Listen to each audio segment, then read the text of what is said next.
Hey, y'all, cross-politic time. Yeah, you didn't start it fast enough. Come on, would you take school vouchers? No. You aren't going to do it? Nope. You aren't going to do it? Nope. What if they give you lots of money? You know, Harvard has a war on women right now. It's happening. It's Abortion? happening. And finally, Jerry Falwell tweeting. He's doing it. Jeff Sessions got it. Yeah, he targeted him. Who's Jerry Falwell? Junior. Actually, Junior. Tweeting from the grave? Yeah. He's a president of Liberty University. Yes. Yeah. And we have a president from the other enormous evangelical university with us. In studio. Oh, man. Hey, it's good to be here. Cross Politic Network, right? That's good. We yeah. got a couple extra guests here in the studio. As you guys can see, President Ben Merkle and CEO Robert Bortons, CEO of Classical Conversations, man. Thanks. He flew out here from North Carolina. Yeah. And a sponsor, too, right? Yeah. He's our corporate sponsor. Wow. Thank you. Yeah. Thanks to both of you guys for joining us. Yeah, Guys are awesome. I mean, thank you, too. But thank you. Thank you, Ben, for being here. Yeah. And so, Robert. How about came all the way across town? And I'll so, get you a as 5-minute drive for I'll get Ben. you a T-shirt. I'll take one. I don't have any swag from NSO. There we go. Oh. Just like that. Done. Uh-oh. No, it's my fault. Beat that, It's my man. fault. Come on. It's my fault. Yeah. It's nice to know the president. As you guys have noticed on our podcast channel, we're turning a little more into a network on the podcast channel. Some of you are like, what? How What to is build going a on? tent? What is going on? Because we want to learn to fight, laugh, and feast in every subject. Business, as you can see with Matt Williams on how to build a tent. Yep. Jason Farley, kind of on culture and theology and Westminster arts. Confessions of Funk. So good. that. And then law and prophets. Yeah, with Marcus Pittman. Marcus Pittman. Prophets. Marcus Pittman. Yeah. And then we It's got a little play. Law and prophets. You get it? Yeah. Sorry. I think did you really have to explain that? Is there like a button? Did you really have to explain that? Are you done? There we go. Are you done? I wish having the buttons. I don't have the buttons anymore. Yeah, he was really having fun last time when you weren't here. He hit one right. You noticed? You noticed he got one right? I was off. And so because of Jason Farley was in the studio last week, his podcast dropped on our network this week. We have some books that he left for us. Yes. 20 Wild Decembers, poems by Jason Farley, which we read one of them on the show last week. We also have a children's book that he wrote called Wading Through Winter.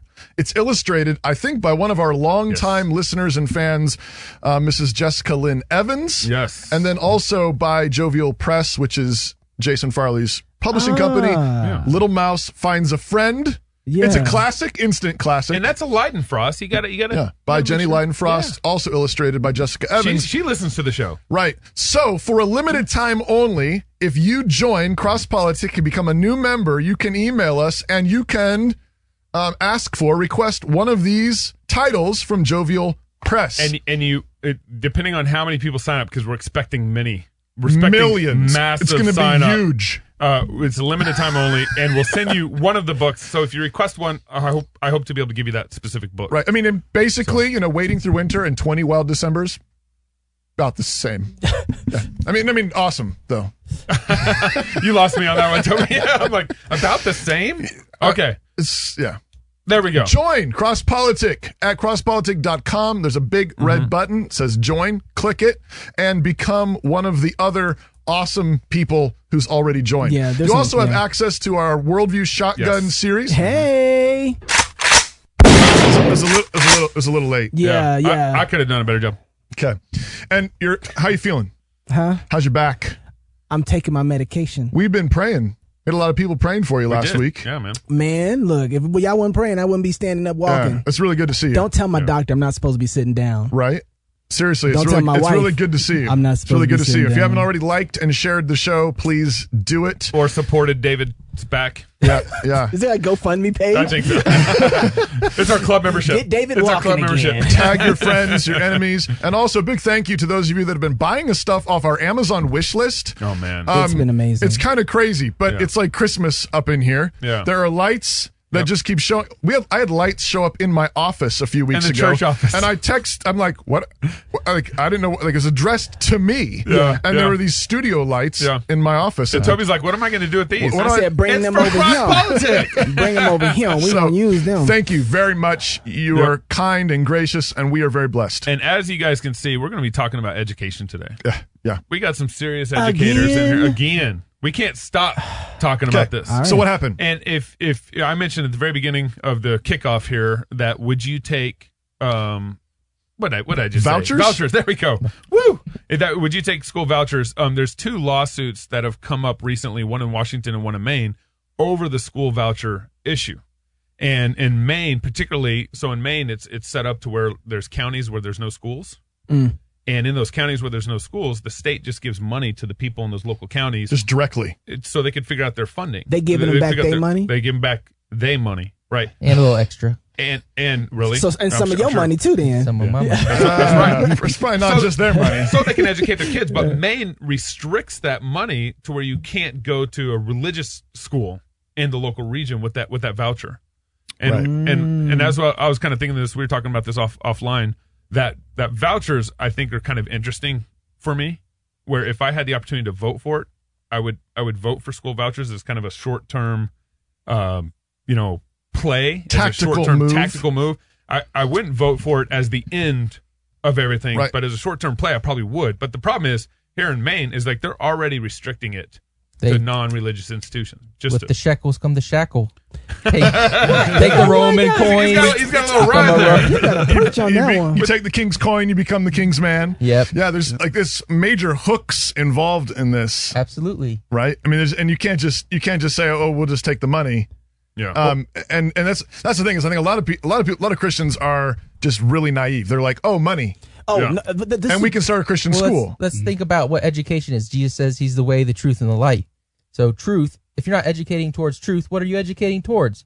And so how is there any education that isn't Christian? Yeah. Oh, yeah. Or in the public So schools. you're That's just right. telling your children Yeah. that there's such thing as education that doesn't glorify Christ. But Oh, Christians man. maybe will say that, and then they run over and there's like, so yeah, that's why we want to start a Christian school. So can you give us some money to start Can a you give us Christian our school? vouchers? Can you give us some of our money back? Can you? And I think, yeah, I was saying to you earlier, like I think maybe tactically there's a play to be made there to try to bust up the monopoly. Yeah. So But that'd be the only reason why I'd maybe I want to vote get the for it. cats out of the bag, get the Yeah. monkeys out of the barrel. And so if there was a way to like bust open vouchers in such a way that like tons of other schools got going in a way that the feds could never put it all back into a monopoly, I could see a play being made there. Yeah. But I would be doing it with like all my ninja moves ready to go. Like you come at me, and I don't want your money. Yeah. So I, mean, I think they already got you. But that's what happens though. Is a lot of people they say, you know, I'll take the money, and then when the shackles get attached, then I'll drop it. When that happens, then you can Right. trust that I'll Easy be able to money. walk away from it. And by the time you get there, Right. If you've They're built not ready. everything around that, Yeah. How are you going to be able to? How are you going to be able to walk okay, away? so I got a question here. Yeah. We don't have a voucher system really in the public school K through 12 world. We don't. Some places do, like Maine has some sort of voucher system, but in the, Indiana does. Indiana does a little bit. But in the college world, we basically it's every man for himself and can use the government money wherever Yeah. they basically want to go. yeah, and that's one of the things that we've noticed is that right now, so private Christian colleges right now are getting more money from the federal government than they are from mom and dad in tuition checks. It's just More that- money from the federal government Yeah. than moms and dads. Yeah, so it comes as student loans and Pell Grant, so it comes in as tuition, so it's masked that way. But they're more dependent on the federal government than they are on parents. So it'd be easier for them to cut tuition than it would be for them to cut the federal money. And so when you go to them and you say, Yeah. well, now there's a string attached, you need to walk away from that. Good luck. So you're saying the federal government is the main consumer of Yeah. Christian education? Christian education. Yeah, that's Wow. right. That's Yeah. a good way of looking at it. Yeah. Yeah. Wow. That's scary. So who are those college presidents beholden to? The parents or the government? Mm-hmm. It's the Ooh. government. It's Uncle Sam. That's Preach, for sure. preacher. Man, you better He's stop. just quietly coming at you over there, man. Nah, that's That's Yeah. good. I think they have us talking about the conversation wrong when it comes to vouchers. It's like, we're going to give you some money. It's like, no. Whose money is it? How about this? How about we start the conversation back with this? You just stop taking my money, and then we don't even have to have this conversation. Yeah, right. And If you- property tax. Yeah, right, exactly. Why don't you just stop taking my money, and then I don't have to ask you or sue you to get me to take my kids to the Christian school that I want them to go to. Mm-hmm. So I want to step back a little bit and say, no. I don't even want to have that conversation. I like the fact it's a tactical play, but we're actually able to run another play even before that one, I think, where it's like, just stop taking my money. Right. And maybe we don't even have to talk about the education system and where my money goes and if it's okay with you if I do it. Right, but there's a reason why the government has tied education into your property. the funding mechanism for education comes from property taxes. Right. Yeah. And he's saying, stop it. Right. And but I'm saying is, and the reason why they tied it into property is because it makes it so complicated for them to back out of that process. This is what Congress does with bills at the same time too. They just wrap all kinds of stuff inside of it. So it's like, oh, we can't do that because then who's going to take care of the hospitals and who's going to take care? Yeah. It's all your property's tax, right? Now, Ohio State's also in the middle of this thing, particularly from Title IX. Yeah. So right. what's the deal with Title IX? Are you familiar with this, Ben? Yeah.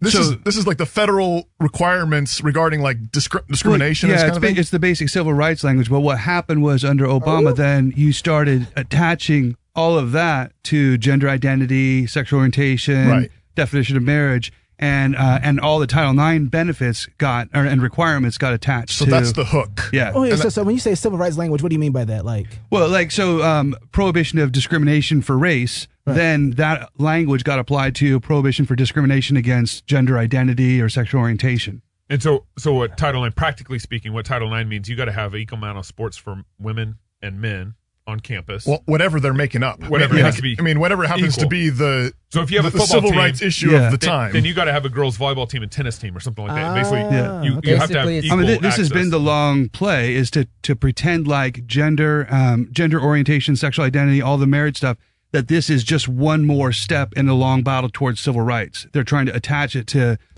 race and things like that. wow. So the government, people don't want us in the bedroom, but we want our tax dollars tied to sexual diversity on campus. It's ethics. They're in the name of ethics, in the name of virtue, in the name of morality. The state is wanting to enforce a certain kind of morality and a certain kind of ethics, and they say if you meet these basic minimal standards, then you can have the money. But if you don't meet them, then you can't have the money. Right. But it's a way of steering but the now, ship. and now it's being reinterpreted. So Obama.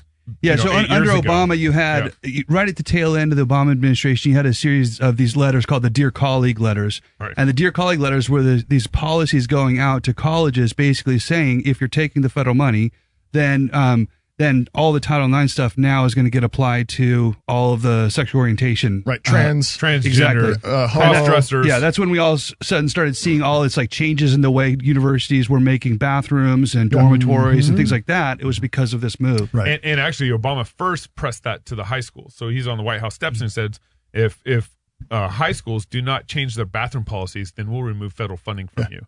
And then a lot of states kind of picked that And up. then under Trump, a lot of this is rolled back. So Secretary DeVos Right. pulled a lot of this back. See what's coming next, though. So Ohio State University, though, got in a lot of hot water because they had one of their coaches in trouble. Ohio State has had several sexual misconduct issues over the Okay. last year. One was a team doctor had been molesting. Okay. I think it was like 14 different boys on 14 different athletic programs Yeesh. at Ohio. And then Urban Meyer, he's the one who took Tim Tebow to the one of the bowl games, whatever bowl game Tim Tebow went to 3 years in a row or something. So Urban Meyer is now at Ohio State, and he had an assistant coach he was aware of, where he was beating his wife. The assistant coach was beating his wife, and possible sexual misconduct there too. Wouldn't be surprised. Right. And he knew about it, Okay. and he covered it up. And so now Ohio State is kind of basically the board of Ohio State voted, we're going to suspend Urban Meyer 3 games for knowing about this and not doing anything about it. So he didn't cover it up necessarily. Like he tried to hide Well, it. He just didn't for say a while, anything about he it. said he didn't do anything What'd wrong. you say? He said that he led with his heart and not his head. So his apology from this, after the board made the decision, said we're suspending him for 3 games, then he admits some sort of wrong in all this. He Wow. says, I'm sorry, I just led with my heart, not with my head. Thinking that my coach would get better, I guess. I don't know what that means. So the university's closed down the Sexual Civility and Empowerment Unit. And now they're rebooting Sexual this. Civility and Empowerment Unit. And why? It was suspended in February following Yep. reports of mismanagement and allegations that staffers were mistreating victims, including reports of sexual harassment and misconduct.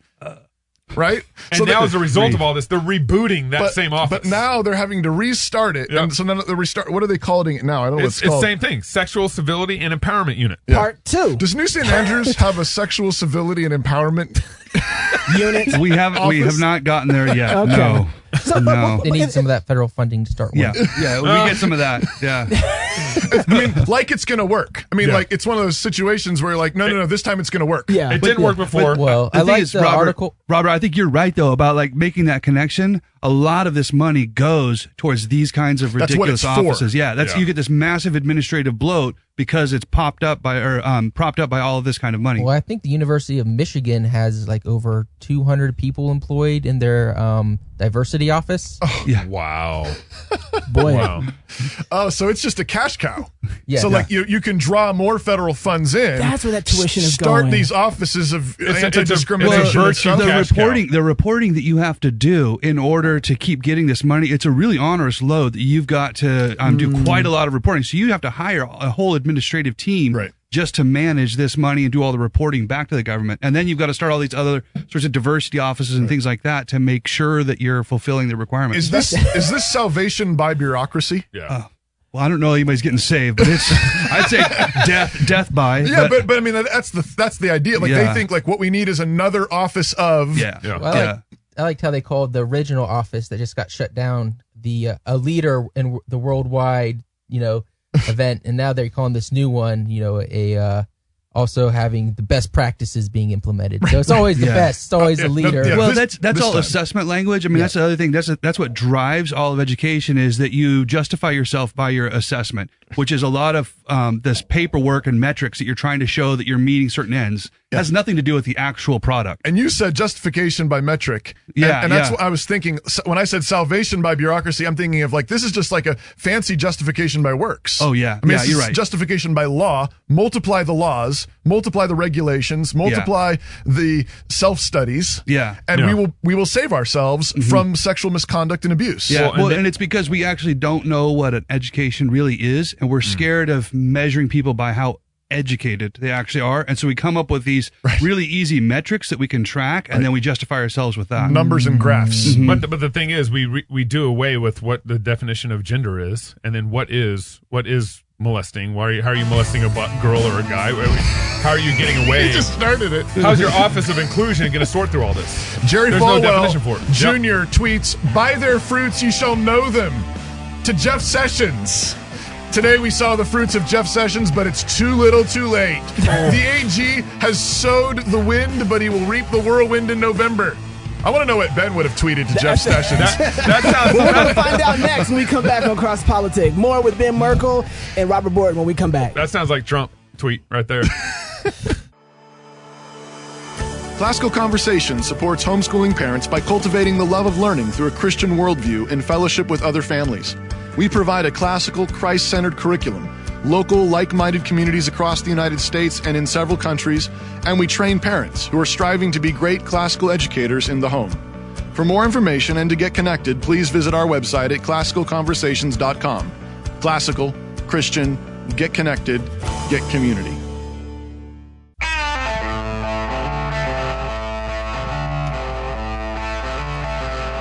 More medication.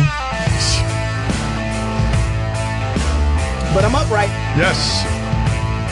It's good to have you. Welcome back to Cross Politic. With us today in the studio, we got President, the Dr. Ben Merkel, President of New St. Andrews College, where you should be planning to send all of your children.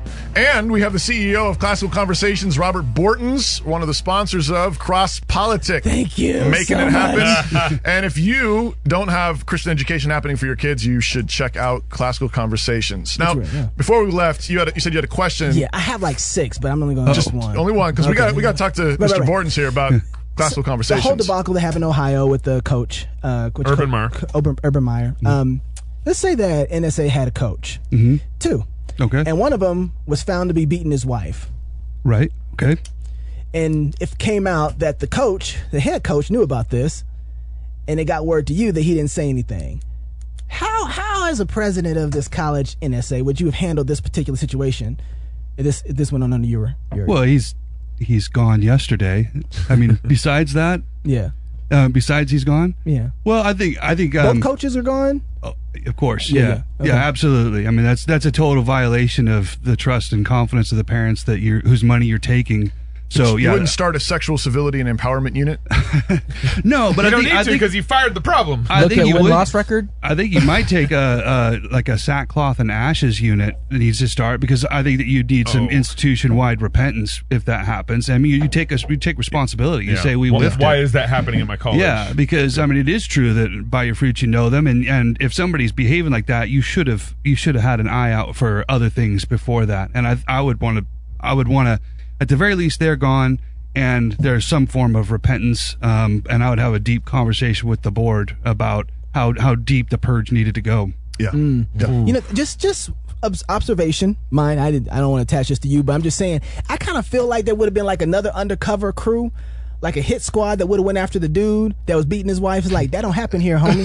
I feel like, I know you can't say this. I know you would never do that, but I kind of feel like it kind of has that like, this don't happen. That's Don't something tell for your the friends. visit from the deacons talk about. Right, yeah. Well, There's a visit from Billy Bob's 2x4 Bible study. but this is Completely but the problem unofficial. Is, this Yeah. is just a cultural phenomenon. It's an issue in football, in college Yeah. football. I mean, look at all the sexual assaults, all the physical misconduct that happens. I mean, this happened at Wazoo, Washington State. This happened at University of Idaho, Baylor University, Texas Tech. I mean, I can go down the list of all these universities that don't. Like on that note, like I'm at SA, but my other like part-time gig is I coach the high school lacrosse team for Logos School.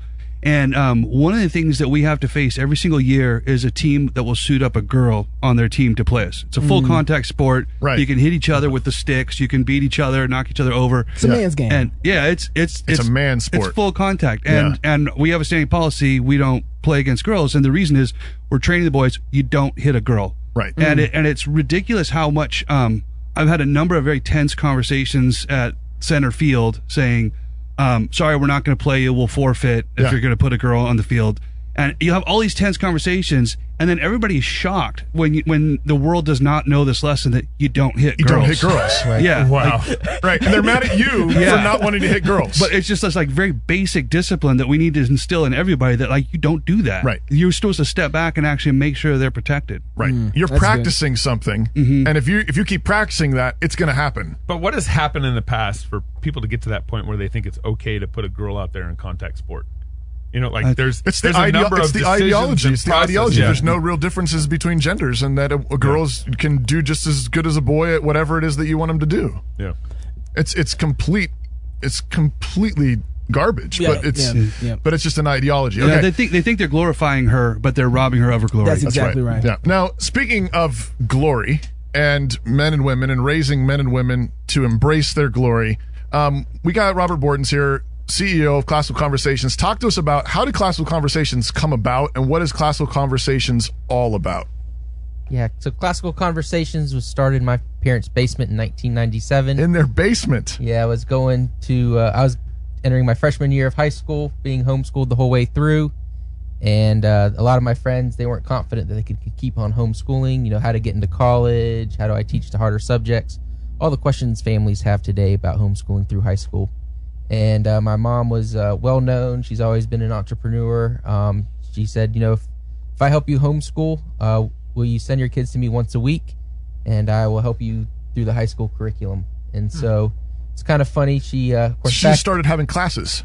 yeah, so she's put, back then you had a physical newsletter, not like the emails you had today. And Right. she put a thing, you know, come to my house at 6:00 and hear about this program I'm starting. Yeah. And so it didn't actually say 6. Okay. So they laid out food, drinks, you know, all 9 yards, and no one showed up. Oh.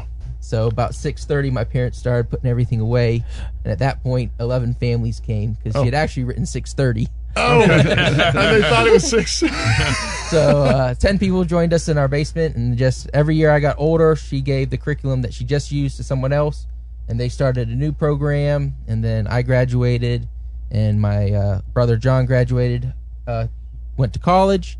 And the interesting thing about my family is we have 4 brothers, or there's 4 of us, Yeah. and we have a 12-year difference between the first 2 and the second 2. Okay. So as we were going into college, the youngest 2 were going into high school, And they were going into elementary school. Sure. And so, and they were getting the full classical conversation. right. So we had just seen what we had done in high school, and so you think about it, like she walked the path and said, how will I do things differently the next time? Right. And then made the curriculum that way. So, you see a lot of times, like a Christian private school is like, all right, let's do first grade. And then they're like, okay, that went well, let's do second grade. And then Sure. suddenly they get to 12th grade and they got somewhere good, but they didn't have any foresight of where they were going. Yeah, yeah. Versus Classical Conversations, the difference is we went through the 12th grade and said, this is where we went, but if we had done these things different, this is where we could have gotten. Sure. And so that's kind of how the curriculum's developed. And I think this fall we'll have over 125,000 families, Wow. Wow. Wow. or 125,000 students and Yeah. about 60,000 families. Wow. And so what are some of the major goals of Classical Conversations? Like you what are you setting out to do? What are some of the central ones? Yeah, so our mission is to know God and to make him known. And we think that that's kind of the purpose of all education, is if you can't defend your faith, if you can't glorify God in everything you do, whether you're mowing your yard or on a podcast, what's the point of education beyond that? And then we do that through the Christian classical method. And classical is kind of how God's designed our brains to learn as children. So it's grammar, dialectic, and rhetoric. And so that's the 3 stages of learning. The trivium. The trivium, yep, Yeah. absolutely. And so it's designed around that. Would you walk me through those 3? What do you mean when you say grammar? What are you talking about? Yeah, so grammar is just the basics of anything. It's not just English, but the grammar of math would be like plus, minus signs. The basic concepts the basic of everything. concepts. So like if you're baking a cake, teaspoon versus tablespoon, that's grammar. If you want to put a teaspoon of salt in, but it called for a tablespoon of salt, you're going to have something different. So you Right. need to know the grammar. So if you're playing basketball like Gabe did growing up, the grammar might be dribbling in practice. And then, the dialectics, when you get to It try was it out. dunking for me. Yeah, that was the grammar. Yeah. Then was the already next there. step, the dialectic is You have going a to button be. for him? I do. I rejected Where's the mute it. button? That's the one I need right there. Usually it's this Are you one. done? Are you done? Yeah. So then the dialectic is just kind of putting those grammars together and thinking about it logically. And Sort of a then- logic. Yep. Yeah. And then rhetoric is putting it into practice or teaching someone else how to do it. Making it look good. Yeah. Presentation, the poetry of it would be the rhetoric. So then how is that different from like public education? Because aren't they doing the same thing in the same way where they're using... No, they skip straight to the rhetoric. Oh. Yeah. So Right? they try to get little kids to express themselves without ever teaching them, giving them any sort of foundation to That's why they have express drag themselves about. queens on Well, library give me an day. example of that, because I'm thinking I send my kids to a public school. They're learning 1 + 1, 2 + 2. They're learning all the things that for math, right? Yeah, so the difference between a modern education is an overview education. So they're just going to get a real basic overview of all of those things. So, for example, one of my mom was sitting at one of my basketball games growing up, and this guy was sitting next to her, and they were talking about math, and he said, my daughter's gotten straight A's in math the entire time she's been in high school. She just started working at Chick-fil-A, and as a cashier, the very first day she came home, she was in tears, and she goes, Dad, you know how we talk about those people who can't make change? I'm one of those people. And the dad goes, how? You've been making A's the whole entire time. Right. And he goes, you're a good student, you don't make trouble, and Straight A's. straight A's. I mean, that's the You basic. can't make change. So they reject the idea of the rote memorization is what they call it, and they just downgrade that. Right. But that's how can you get something out that you didn't put it in? Like that's main part of engineering: garbage in, garbage out.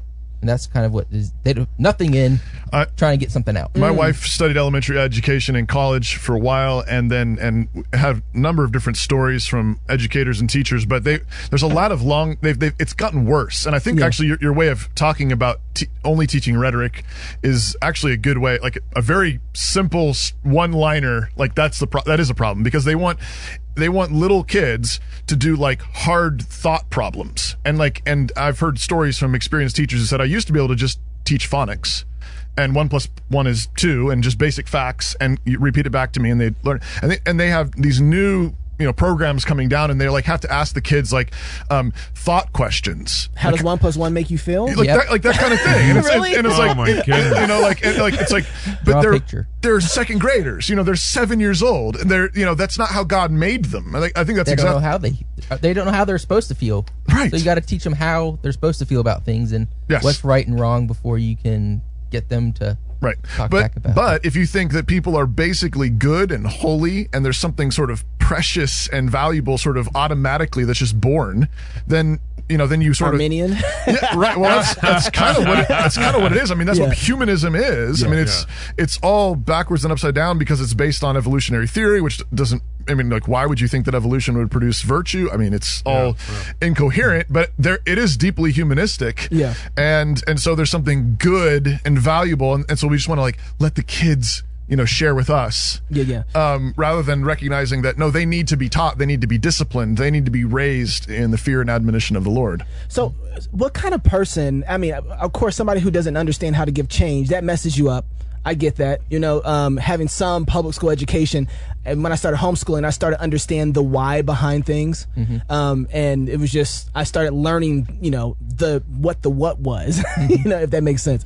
But when someone is okay, they understand they don't make change, but what kind of person does a classical education create outside of knowing how to give and make change? Yeah, I think it's someone who can engage the culture and however God's called them to engage it. And, we see just everything rapidly changing at a higher rate of change ever before. And so it's really important. Classical education helps you learn how to learn. That's the whole point of classical education, is developing those tools of learning. So whatever is put in front of you, you can, attack it to God's glory. Whatever you come to, then you start thinking in terms of, okay, what are the constituent parts of this? What's the grammar of this? Yeah. If you're auto mechanic or you're going to be a baker or you're going to be an engineer, what are the pieces? How do they fit together? That's the logic, the dialectic. And then how do I do this well? How do I actually use this and present this? That's the rhetoric or the poetry. So you kind of can Sherlock it, where you can blow it up and you can see all the parts of it and see how it works. Yeah, time slows down. Yeah. Yeah, that's what classical education gives you. Yeah. There you go. But everybody else just looks, you look like you're acting normal. Yeah. That's hilarious. I remember when I was homeschooled until 5th grade, 6th grade, and for good reason. And but I remember, so this was in Texas back in the 80s, and I remember when people would come to the door, my mom would hide all the kids in the closet, because this is back in, even in Texas, it was taboo to be homeschooled back in the 80s, right? And there was people might tell the government significant pressure. Homeschooling wasn't legal in every single state till 1993. There you go. Wow. And child services, there's significant pressure on them to do something about the homeschool movement in Texas. See, I thought that was a new thing. No. But that's actually something that... In Idaho in the early 80s, there were people in jail for homeschooling. No way. Wow. Yeah. I was Land in of Southern the free. I was in Southern California in the 80s, and my folks decided to homeschool me. And we had to do something with the public school system where we had to register. We had to or register, something. and I remember like once a month or once a quarter we'd had to go down to the public school, county, whatever. And the only thing I remember about it is we had to play. It was the early days of computers, and I got to play like Math Rabbit games or something on the computer, and I was like, oh golly, screens, like this is what public school's about. I was like 6 or 7, and that's probably what I thought. It's kind of hilarious because we'll mock China for like, you have a kid limit or whatever. It's like, how many kids you have? Right. You have 7, and you want to teach them at home. Okay. Right. Yeah. What's your address? Well, and I find like this whole thing Right. was kind of funny to me. You guys remember recently one of our local Senate races was between Marshall Comstock and Dan Foreman. Oh, right. And Marshall Comstock said in a survey, an education survey, that he would like to see homeschoolers report to the local school district. Ooh. And I actually met and had lunch with him about it, and it was just awkward. That, what did he say? He said if I had to do it all over again, I would probably would have said something different on the survey because he got so much flack on it. Come on, that's the only reason why. Was that what he thinks? I think he would prefer that still. Yeah. But because he got so much flack on it, he realized that was away. It's because the public school system's doing so good for the students that opt into well, it. that was my point to him. Is like I was like, hang on extra here. resources. I was like, Right. Logos kids and other homeschoolers are performing way better on SATs and Right. ACTs Right. than your public school system is. Why do you want us to? Shouldn't they be reporting to Logos? Yeah. Right? There Don't you they have go. better standards? Right. Right. And, There was a big push in the UK when we were living there where they were trying to crack down on all the homeschoolers, and they really wanted all of them registered and to be able to keep really close tabs on it. And there was this report on the whole thing, and the classic part of it, the whole initiative was led by a guy with a bureaucratic position, but his name was Mr. Badman. And Guy likes jokes. Don't you love God? it was Amen. referred to as the Mr. Badman report, and everybody was like scared if Mr. Badman is coming, and you have to register your kids. That's amazing. Oh, that's great. So, real quick before we end this segment, Robert, Why would somebody consider classical conversations for their kids? Well, I think, Classical Conversations empowers parents to homeschool through high school and give their children a godly education that's going to prepare them for whatever he puts in front of them. And it's a true Christian community with trained tutor parents that are just walking alongside you. And it's meeting like once a week. Yeah, is that right? Meeting once a week. And describe practically what Classical Conversation does. Yeah, so we basically have a full K through 12 curriculum. You meet once a week, groups of 8. You have the students and the parents in the room together with a parent tutor who's showing them what they're going to be doing the next week at home. Wow. And then that tutor is available for them to make phone calls or emails during the week. Hey, little Johnny's having trouble with this. Yeah. Have you got any ideas? So they can crowdsource. So it's like coaching. Yeah, it's for like parents. coaching for parents for homeschooling. And there's communities all over the country. Yeah, over probably 2,300 communities this year. We're in all 50 states. We're in 18 other countries. Wow. So we're all over the place. So classicalconversations.com, and you can look it up on there and find out if there's a Classical Conversations community in your area. Connect with other families who are also trying to do this. Because people, you think, I've never homeschooled before, or think, I don't think I can do this. It's impossible. I don't know how to teach. And this is a kind of program though that is helping parents who need that help. And it's the fact of the matter is you need community. Yeah. You really do need community. And I think one of the weaknesses sometimes in homeschooling is a certain kind of isolationism. Yeah. And you really don't want that. You really want other people speaking into your life and into your family, people that can see your kids maybe in ways that you can't see them. That's right. And give you That's true. feedback. Absolutely. And helpful, on them. very helpful to that. Yeah. Also, too, number one reason why you want to go ahead and hook up with Classical Conversations, they're the number one supporter of Cross Politic. Have I mentioned that already? So if you love Cross Politic, sign up. Yeah. All right, more Cross Politic when we come back with Doctor. I almost called you Ben. Oh, I'm so sorry. Dr. Ben. Dr. Ben. Don't smack me, sir, please. All right. I'm sorry. We got to talk about the quadrivium. That's what I'm. Yeah, Trivium, quadrivium. quadrivium. Yep. They go together. Yeah. And like Gabe's wrong. He's absolutely wrong. Okay, I like talking about it like Gabe's wrong. He's always wrong. Cross Politic has a new sponsor. Who, you might be asking? Decree Design. Decree Design is a graphic design and web development company that serves your business by helping you speak clearly through visual representation. Serving 90 plus businesses in logo design, print design, brand strategy, web development, and more. Decree Design has a skill and personal touch to customize a package specifically catered to your needs of your business, great or small, and provide personal assistance every step of the way. Whether you're a well-established real estate broker or entrepreneur getting your business off the ground, Decree Design will help your company's visual presence speak clarity and truth. For more information, please visit decreedesign.co or schedule a consultation with Joe at decreedesign.com. Yeah, Joe at decreedesign.com. Hey, and tell them Cross Politics sent you. At no point was I disagreeing. You were absolutely disagreeing with us. Oh, man. We were doing show notes beforehand, and he was so wrong. Yeah, I was saying that trivium and quadrivium should go together. That's the 7 liberal arts. See, exactly. Yeah. And he's like, no. He's like, no. he's completely No, I was- anti-classical education. He's like, no, there's only quadrivium. There's no He's trivium. racist. I mean, we figured everything. I'm going to get you fired today. Oh, Welcome man. back no to Cross. quadrivium. Welcome back to getting Cross right into Politic. Yeah. As you can see, we're having a little trouble with Gabe again. Man. As usual, The Water Boy. the water boy. Come on. So, Doc, what is it? Trivium, quadrivium, or is it just quadrivium? Trivium and quadrivium. So both of them. Are the And how do they relate? This is 7 liberal arts. 7 liberal Yeah. arts. 7. Yeah. And how do they Did you fit say together? 7? How do they go together? 7? Oh, I thought you went 7. I was like, I know I'm a No. little under the. I was doing 4 and 3. Yeah, there we go. Yeah. So how do they fit together, though? They go together. Well, explain what they are first. Okay, 7 liberal arts. This comes from, it actually goes all the way back to the classical period, Right. Right. Yeah, I mean it's done in different ways. So there is quite a different variety of approaches, but the trivium and the quadrivium is a nice way to summarize it. But basically, as you move into the medieval era, you have the trivium is the preparation for, and then the quadrivium is essentially the college studies. Right. And so you would go through if you wanted to go on to any position of leadership. And particularly going into medicine, law, or theology, then you would go to college. You go and you do the quadrivium. That was your undergraduate, and then a master's into one of those specialties. Or you could just do the quadrivium and into a position of leadership. So we already heard about the trivium from Robert, grammar, dialectic, and rhetoric. The quadrivium is arithmetic, mathematics, geometry, astronomy, music. and music. Music. Yes, right. Did I say music? So those are the four Don't ever do that. Oh my gracious! Did you just do that? No, Yeah. he didn't. Beatboxing. That was a beatbox. Are you done? Are you Okay. done? So New St. Andrews is it? Would you say it's focused on the quadrivium?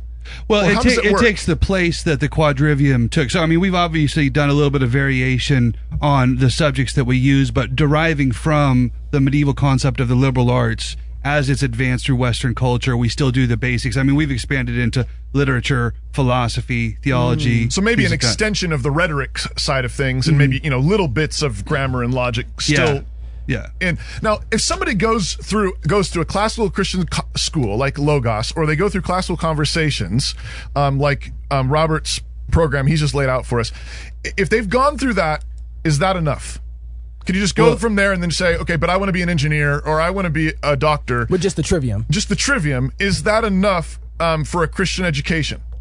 I don't think so, but I think it does depend on where you're headed. Like, so I think there's an important qualifier I would make that I don't think NSA is what everybody has to do. I don't think that everybody needs to go and do that. I think everyone should do CC. I don't think it's a problem. Like, I actually do think that everybody needs what you're doing, and then I think that there are variations as you branch out from there. I think some people don't honestly need to go on to college if they've had a really solid foundation and they're going into a career that maybe doesn't need the kind of. Should there be like Christian Votech schools? Yeah, I think so. I think that there ought to be things like that. Now, when I was describing the medieval trajectory, I think it's still really valid that you basically had a kind of education where you have a certain class of people. You say, these are our leaders. They need to continue on into this kind of education, but not everybody's a leader. And so the quadrivium is specifically for cultural leaders. Yeah, it's cultural leadership. So what would some of those vocations be? So, politician, probably. Yeah. Pastor. Yeah. Teacher. What else? I think it actually does work well if you go from quadrivium, like what NSA is doing, on into medicine. I think is really good. Medicine. Yeah. Music. Absolutely. Yes, That's definitely. Arts. Any sort of entertainment, art, writing, Computer film, programming. Yeah, you can. Okay, I would say business leadership. Any sort of business leadership. So maybe business management, leadership, a Pretty much it, CEO, Paul. if you want to be a CEO of a company. Exactly. So we're talking about people who know a lot about the world, but also know a lot about how to think about the world and then how people work and are sort of visionary. Exactly. Yeah, so as I see your head is spinning as he throws out a name and you're going through this checklist in your head. Right. But what are you thinking about in that checklist that says, music, this is what the things you're going to need to apply this to music? What is that? I think the thing is we tend to think in terms of this sort of spread of kinds of vocations, and that there are these different tracks that people get on and they're just going to run on that.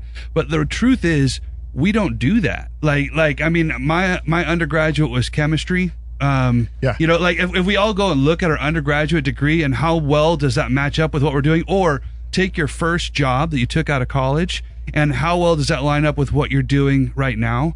Like, so there is this tendency to think in these sort of canals that we're supposed to all go down, but we're actually far more versatile than that. So I don't think so much in terms of which field you're in, and I think more in terms of, well, what do you want to do to the world? Do you want to step up and lead?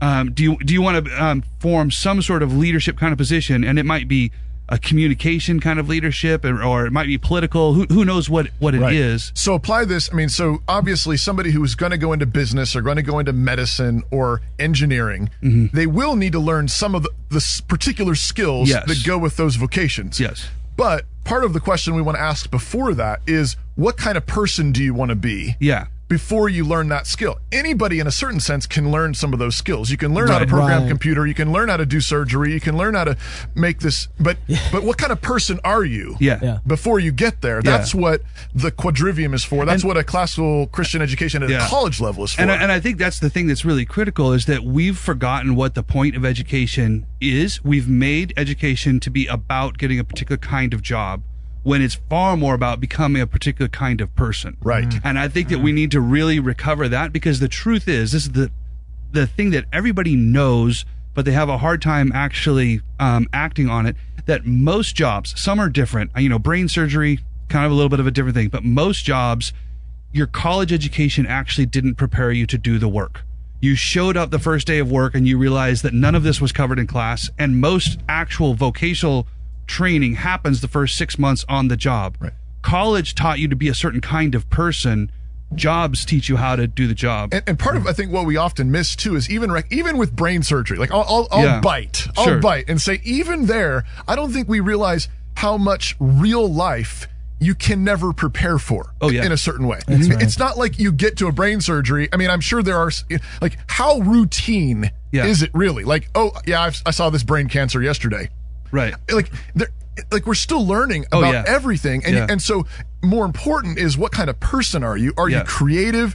Have you learned to think through problems? Are you a problem solver? Do you call other people in when you need the input and the feedback and the help? I mean, that's way more important than, and I mean, it's not like life is that simple. Yeah. If you have the skill to, like, two basic skills, the ability to actually hear what people are really saying instead of what you wish they were saying, and the ability to clearly communicate to them what you think. If just those two skills puts you at the top of almost any vocation. And a lot of employers, we were talking about this earlier, are actually starting to come out and say this. There's a lot of businesses and CEOs saying, we actually don't want your college degree. Like, your college degree is, like, maybe it's not really helping you at all. No, they're way more attracted to liberal arts degrees. And sometimes people that didn't even finish a degree. Yeah, that's right, high school. Because they're actually afraid of what these state colleges and universities are actually doing to kids. Yeah.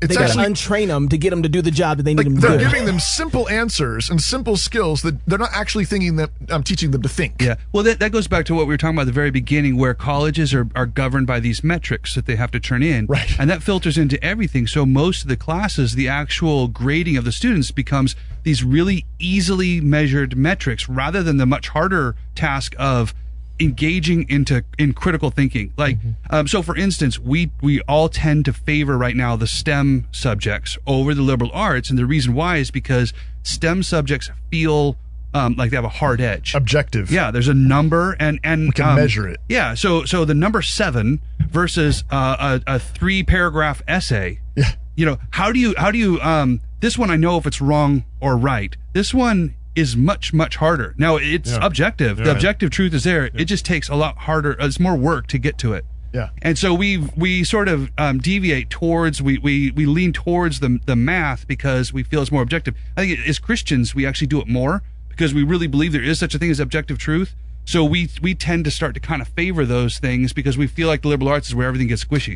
And frequently that's because that's where it has gone squishy. All the most problematic departments in the country are the liberal arts English departments, philosophy departments, sociology departments. But there's also the reality of what's actually going on in the university classroom. I went to 2 community colleges, and then I ended up graduating from the University of Idaho.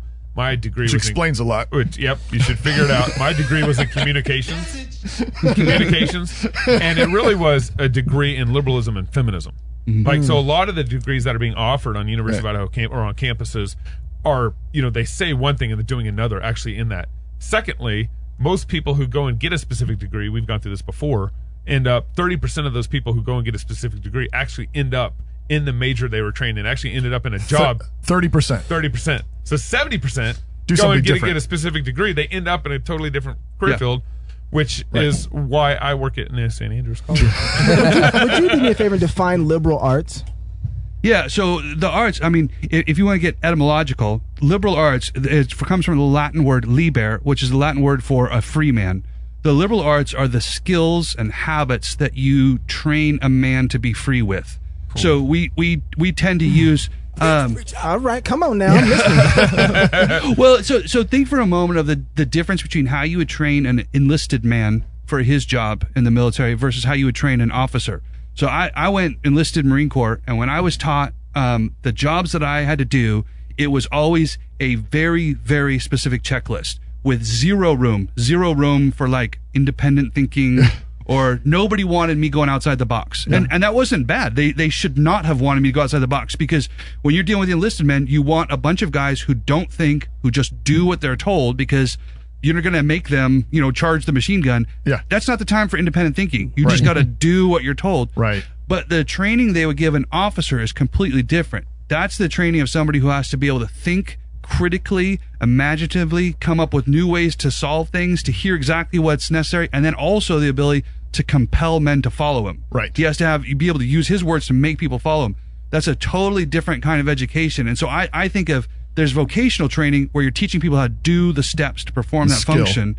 And then there's the liberal arts where you're teaching somebody how to think critically and then to lead. speak and argue persuasively to cause others to go in a particular direction. That's really good. So someone who has not had a liberal arts education and they're listening to it and you're like, you know what? I'm the guy who like needs to clean out the toilet this way. And I'm not an officer, Yeah. but you know, I'm finding myself in positions where I need to function like an officer. Yeah. Like, how do I turn this ship that's sailed already? How do I go back to some of that liberal art education? How do I get back there? Yeah, I mean, I sympathize with that quite a lot. Like I said, I was chemistry all the way through, and I was chemistry because I thought I was becoming more convicted of my Christianity, and I wanted hard truth, and I thought numbers and chemicals were like that. I graduated, and I was doing campus ministry at the University of Idaho for our church, and I remember a friend who was a student at the time. I had signed up for a class in order to be a student, and I don't even remember what class I signed up.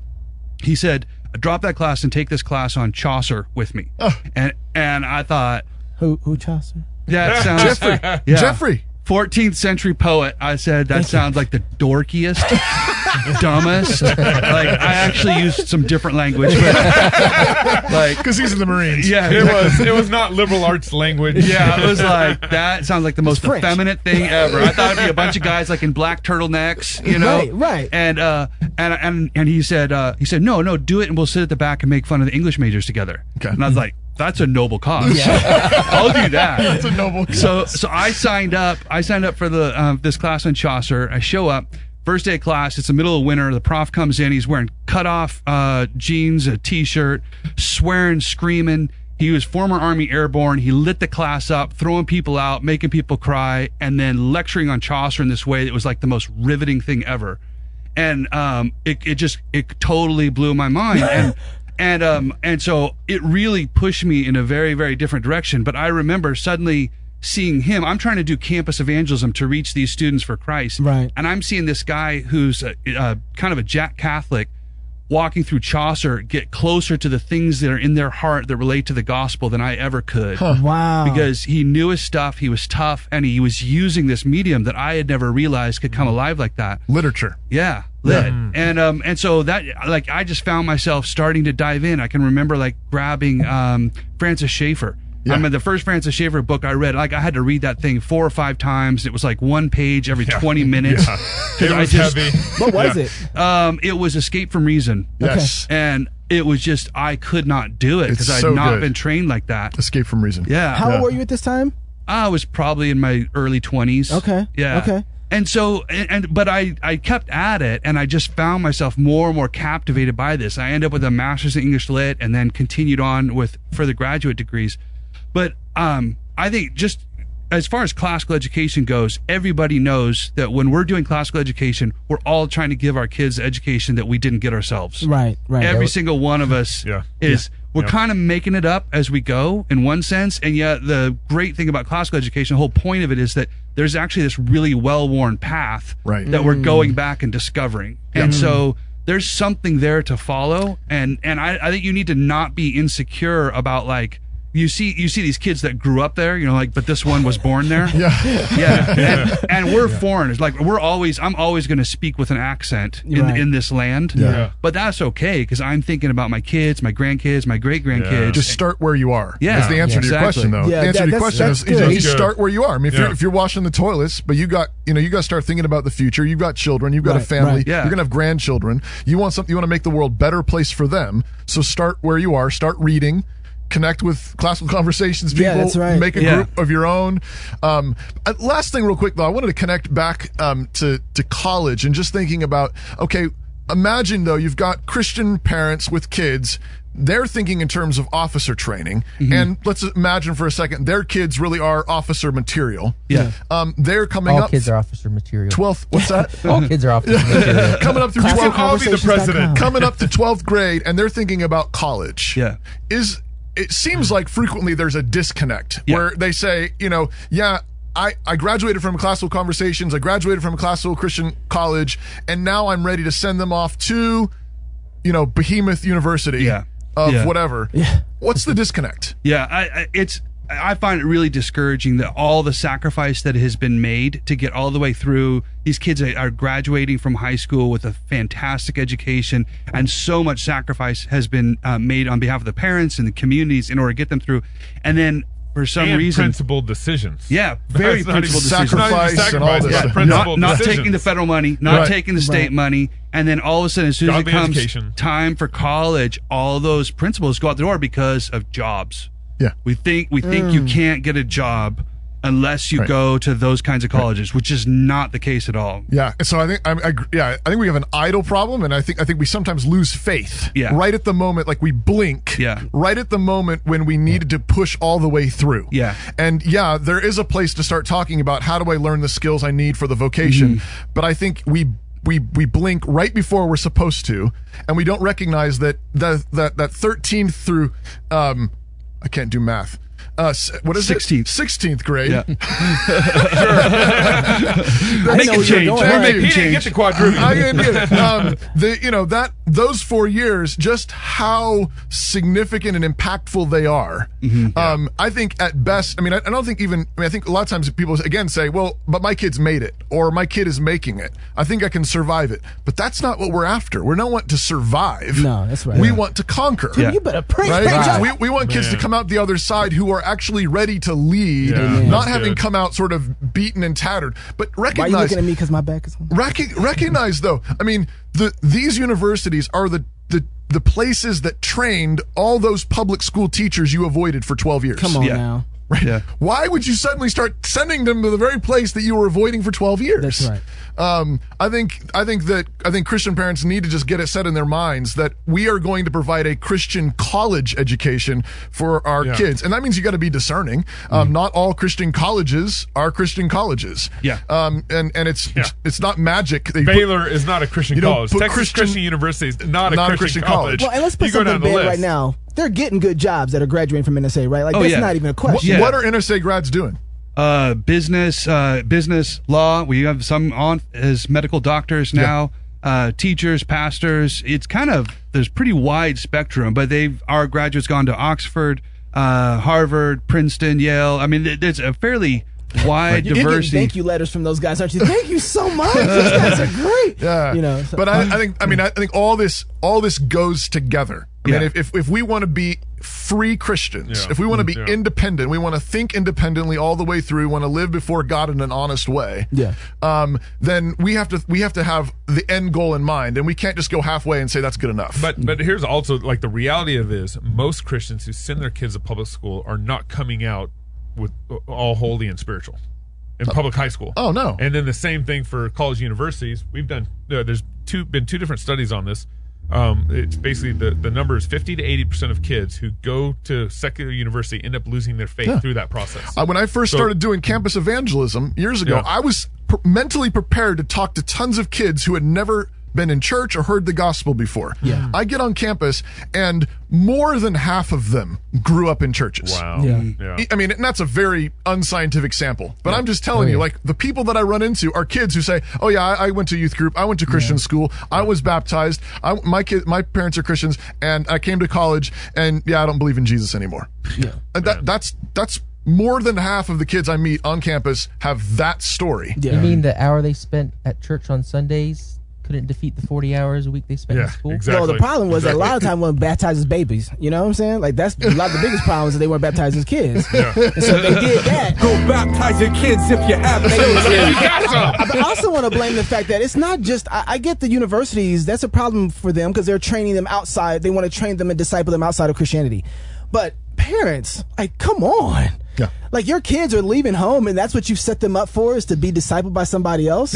And that way their convictions aren't rooted and anchored and settled. There wasn't nothing you could do at that point for me that moved me. You think about all the that's my mama's fault. think about all the most significant things that happened to you during those 18 to 22. I mean, it's just a massive moment in your life. Whether you went to college, whether you enlisted, whether whatever you were doing, right. You look back and you think about those years. They were massive for you. Yeah. Why would we think it would be any different for our kids? They're going to be. It's going to be huge. It's going to be. It's going to be huge.